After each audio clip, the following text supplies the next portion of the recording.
Assalamualaikum warahmatullahi wabarakatuh. Salam sejahtera untuk kita semua.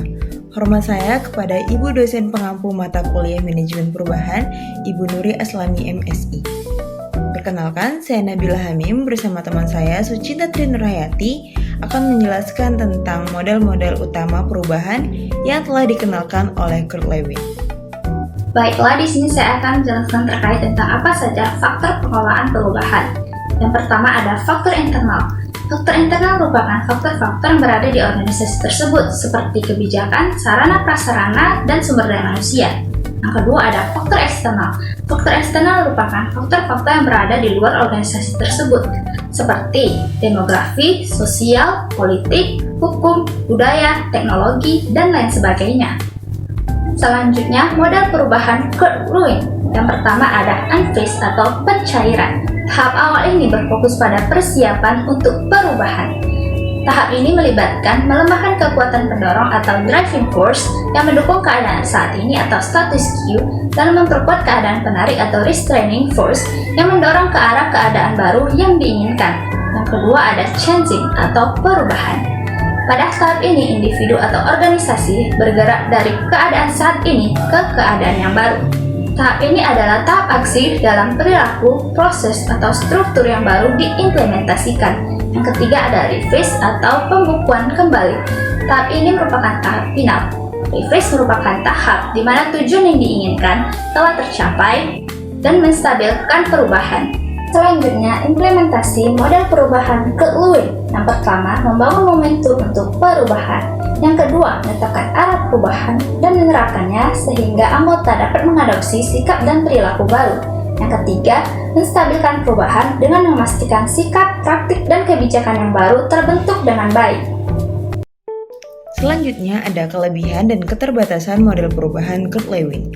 Kelebihan model perubahan Kurt Lewin antara lain, yang pertama, model Lewin menawarkan kerangka kerja yang sederhana dan terstruktur yang mudah dipahami oleh manajer dan karyawannya. Yang kedua, Lewin menekankan pentingnya melibatkan semua pihak yang terkena dampak perubahan. Yang ketiga, memberi kemungkinan yang efektif bagi suatu bisnis untuk sukses dalam membuat perencanaan, mendesain, dan mengimplementasikan perubahan. Adapun keterbatasan model perubahan dari Kurt Lewin adalah sebagai berikut. Yang pertama, model ini mungkin terlalu sederhana untuk perubahan yang kompleks atau organisasi yang besar dan kompleks. Yang kedua, model Lewin terlihat menyarankan pendekatan manajemen perubahan dengan konsep dari atas ke bawah dan mengesampingkan perubahan pendekatan manajemen yang berkonsep dari bawah ke atas. Salah satu perusahaan yang berhasil menerapkan model perubahan Kurt Lewin adalah British Airways atau BA. Mereka melakukan proses implementasi dengan memakan waktu sekitar 5 tahun sejak tahun 1982 hingga 1987 dengan perubahan berupa peralihan dari perusahaan milik swasta menjadi perusahaan swasta. Dalam masa perubahannya, BA melakukan pelatihan-pelatihan kepada top manager dan middle manager, lalu kemudian melakukan sharing session dengan pegawai-pegawainya, sehingga pegawai atau karyawannya juga mendapatkan ilmu daripada top manager ataupun middle manager dari BA tersebut. Selanjutnya, manajemen perubahan Kurt Lewin dalam perspektif Islam. Dalam konteks Islam, manajemen perubahan berperan penting dalam mengelola dan mewujudkan tujuan Islam dengan prinsip dan tata kelola kehidupan Islam. Manusia merupakan sosok khalifah di muka bumi Allah Subhanahu wa Ta'ala yang memiliki tanggung jawab untuk membawa perubahan yang lebih baik dan terorganisir. Singkatnya, manusia adalah agen perubahan. Hal ini dicontohkan langsung oleh Rasulullah SAW dalam hijrah. Hijrah Rasulullah merupakan salah satu tahapan yang membangun perubahan dan peradaban Islam di muka bumi ini.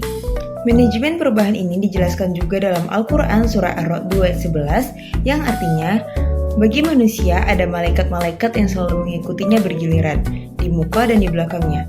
Mereka menjaganya atas perintah Allah. Sesungguhnya, Allah tidak merubah keadaan suatu kaum sehingga mereka merubah keadaan yang ada pada diri mereka sendiri. Dan apabila Allah mengkehendaki keburukan terhadap suatu kaum, maka tak ada yang dapat menolaknya. Dan sekali-kali tak ada pelindung bagi mereka selain Dia.